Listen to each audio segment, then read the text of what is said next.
Ini sekarang pembahasan di antara kriteria yang boleh dipilih. Apa? Kecantikan untuk cari istri. Kecantikan itu juga boleh. Ya. Itu fadzalika aidan matlubun, itu juga boleh dicari. Boleh cari istri karena cantiknya itu boleh, bukan enggak boleh. Wong Nabi Muhammad itu mengatakan, ya, tungkahul mar'ah li arba'in liha lima liha wali hasabiha wali jamaliha wali diniha fadfar dati dini taribat yadak. Ya, yang pertama, orang itu boleh nikah, karakter wanita itu dicari karena 4 hal. Yang pertama, karena hartanya, keturunannya, cantiknya, agamanya. Dahulukan masalah agama, maka kamu akan aman, kamu hidupmu akan lebih baik. Tapi kan Rasul juga nyebut itu, karena memang diantara karakter memilih istri ya karena cantiknya. Ya normal kalau seorang laki-laki senang dengan wanita yang cantik, sebagaimana seorang wanita senang dengan laki-laki yang ganteng. Normal itu, ya. Karena manusia itu sifatnya tercipta sudah seperti itu. Wong kadang anak kecil aja senang lihat, anak kecil perempuan senang lihat orang laki besar yang ganteng. Ya toh? Kan begitu. Atau anak kecil laki senang, walaupun dia tidak ngerti senang apa itu, cuma dia lihat wanita yang cantik senang, karena itu naluri, jadi bawaan mulai lahir itu. Jadi tidak apa-apa orang senang dengan wanita karena kecantikannya, itu boleh.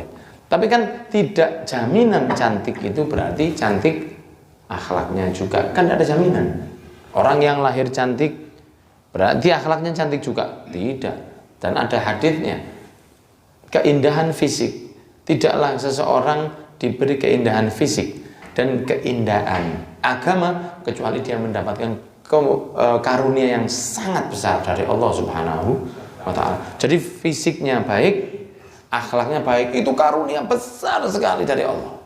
Jadi dia tidak nyombongkan gantengnya, dia tidak merasa lebih baik dari orang lain, dipakai untuk hal-hal yang baik.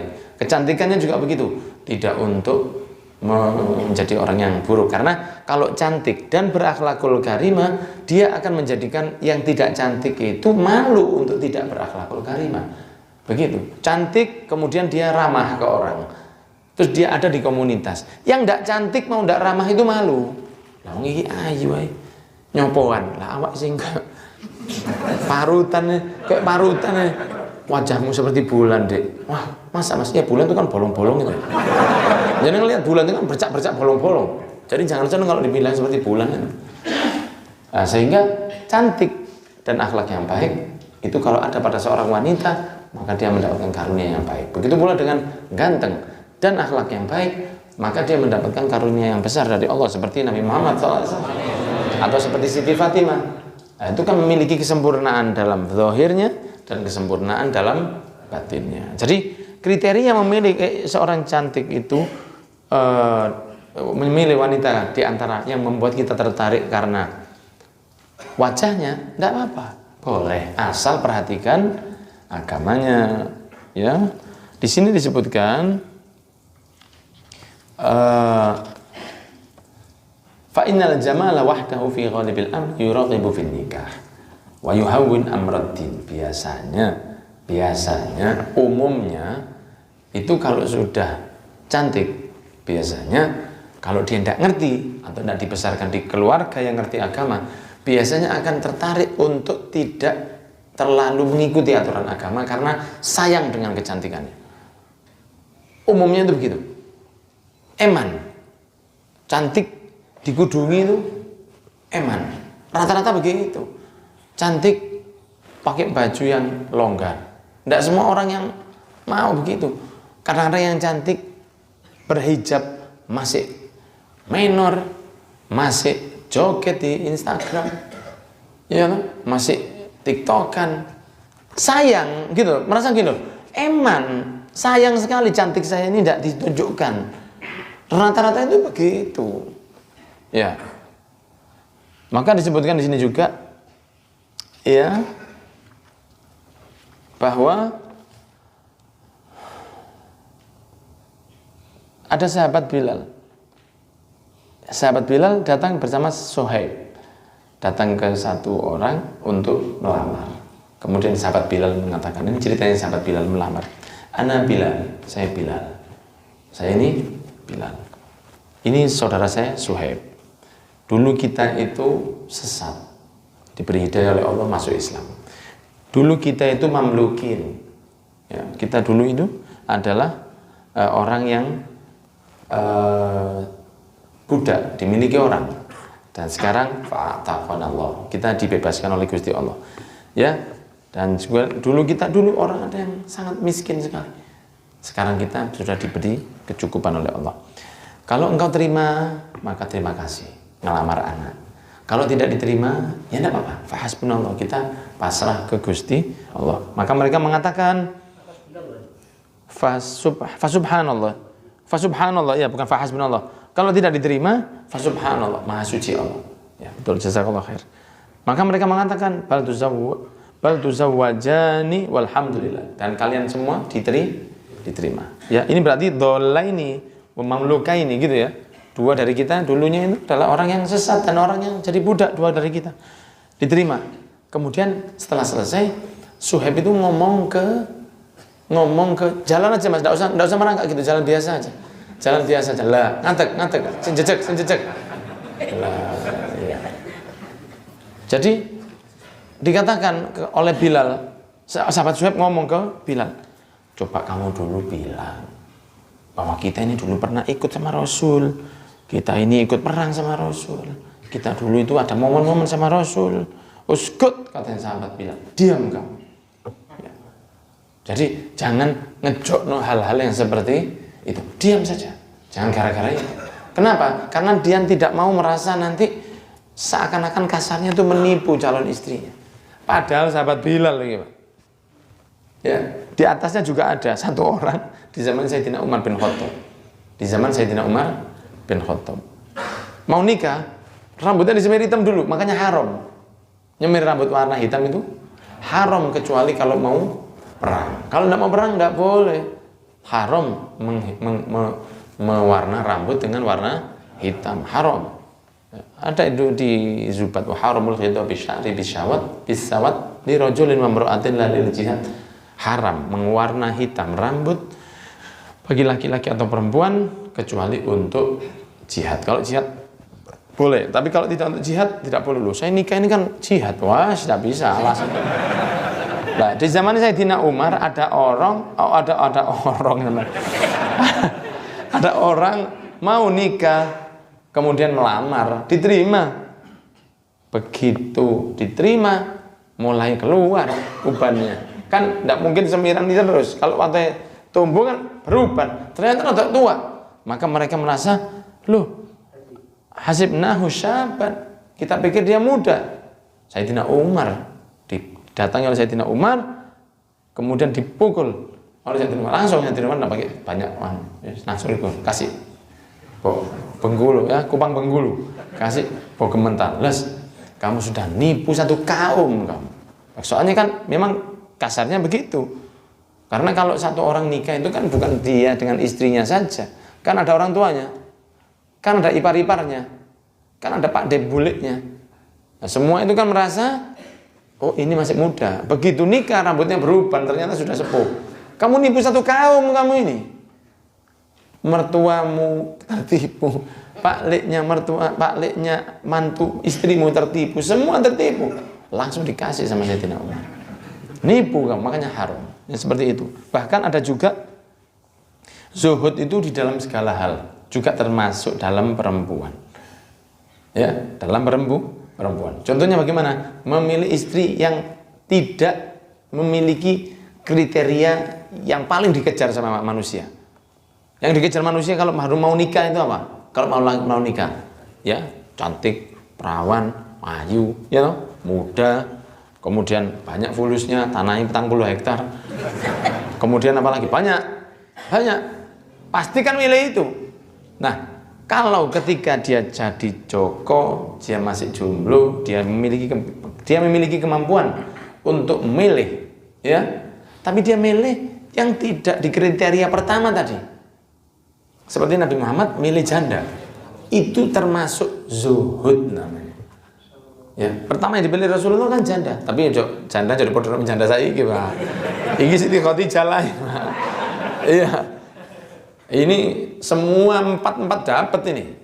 40 tahunnya Siti Khadijah seperti perempuan umur 18. Cantiknya itu luar biasa.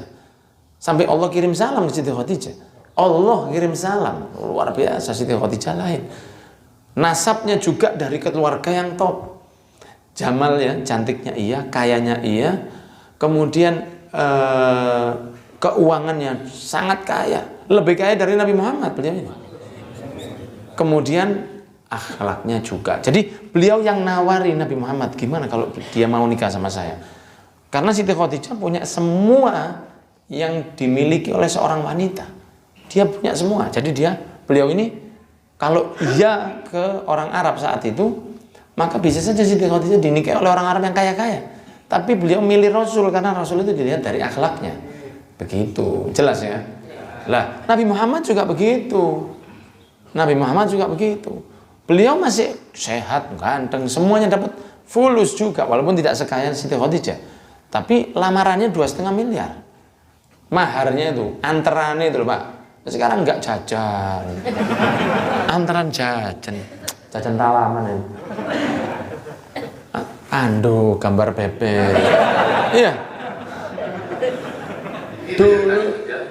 Dua di gambar kipas. Padahal cuma 200.000. Ya 20.000 10 gambar kipas. Kalau si Nabi Muhammad tuh onta emas totalnya itu 2,5 miliar. Nah, umur 25 tahun Rasulullah. Loh, nah ini dicontohkan oleh Rasul, ya toh? Dicontohkan oleh Kanjeng Nabi. Bahwa beliau milih janda. Padahal Rasulullah bisa milih siapapun yang ada di Mekah. Tidak ada orang yang akan menolak kepada Nabi Muhammad. Tidak akan dia menolak kepada Rasul. Itu juga diantaranya begitu. Ya, kemudian juga disebutkan bahwa seseorang itu bisa juga mendapatkan keutamaan jika menikah dengan seseorang yang yatimah, yang miskin. Maka bisa dapat pahala dia dapat situ. Menikah dengan orang yang miskin, yatimah, lemah, dia tidak punya apa-apa. Jadi kalau dia dinikah, ya dia hanya sebagai, katakanlah, yang beban ya. Ya kalau dia dinikah, tidak ada kemungkinan semua romorotwoni soge, tidak ada begitu sudah. Ya dinikah berarti kamu ikut saya. Nah itu bisa mendapatkan pahala. Kenapa? Karena sama dengan mengangkat derajat seorang yang fakir, miskin atau yatimah. Dia yang yatim, ada orang tua, dia repot. Ya, walaupun mungkin dia cantik sekali, begitu. Dan insya Allah kalau nikah dengan keutamaannya menikah dengan orang yang agak miskin itu enaknya dia tardha bil yasir. Itu enaknya. Kalau menikah dengan orang yang tidak terlalu kaya, enaknya apa? Dia tidak terlalu mintanya macam-macam. Diajak ke toko sebelah, alhamdulillah. Karena dia biasanya tidak pernah begitu. Diajak ke kebun teh itu juga nampak haris sudah. Itu kalau dia menikah dengan seorang yang agak tidak punya. Tapi kalau dia sebelum nikah sudah biasa keliling Eropa, golek liyane ae, Pak. Iya. Jenengan ajak ke Jatim Pak kenal lapo begini deh. Tapi kalau jenengan nikah dengan seorang yang ada di desa misalnya, kemudian dia aktivitasnya hadir pengajian, dia tidak ngerti itu kemana. Bulan madu ke hotel, dia tidak pernah masuk hotel. Antum ajak umroh sekali, waduh sudah dia tidak bakal lupa selamanya. Karena dia sebelumnya dalam keadaan hidup yang sederhana. Tapi kalau dia sudah biasa hidup yang magrong-magrong, ya dia harus kufu itu. Dia harus dapat seorang yang begitu juga. Kalau enggak, ya bakal direndahkan si laki-laki. Ya, begitu. Karena dikatakan kalau milih abna'ud dunya fatastahi alaihi syahwat wa taqulu uksuni kadza wa kadza. Karena kalau dapat yang perempuan yang senang sama urusan dunia, maka dia itu akan minta baju ini, minta mobil ini, minta mobil sendiri karena aktivitasnya, minta pembantu 3, ayo nangis, minta pembantu 3, tidak mau masak, makan online terus, ya sampai akhirnya tidak makan, jadi makannya tuh lewat online gini, lihat delok ini. Lah, yang repot siapa? Yang repot suaminya. Nah itu makanya. Itu ceritanya, wallahu a'lam bishawab. Makanya jadi kesimpulannya cari istri yang cantik boleh, yang kaya boleh, yang punya jabatan boleh, tapi nomor satu agama. Dan begitulah ya pilihan-pilihannya. Banyak yang begitu. Orang milih karena itu kesederhanaan yang banyak. Orang yang milih lebih baik sederhana, yang penting itu banyak, dan insya Allah tidak akan dikecewakan oleh Allah. Ya, jadi begini, orang yang milih karena saya ini akhlaknya baik, dia kurang cantik, dia janda, dia begini, tidak apa sudah, saya milih akhlaknya aja, itu tidak akan dirugikan oleh Allah, tidak akan katun aku coba, tidak akan gitu. Karena orang ada itsar itu, dia mengalahkan hawa nafsunya, ditekan hawa nafsunya. Dia lebih dulukan Rasul SAW, tidak mungkin akan dikecewakan oleh Allah. Wallahu a'lam bishawab.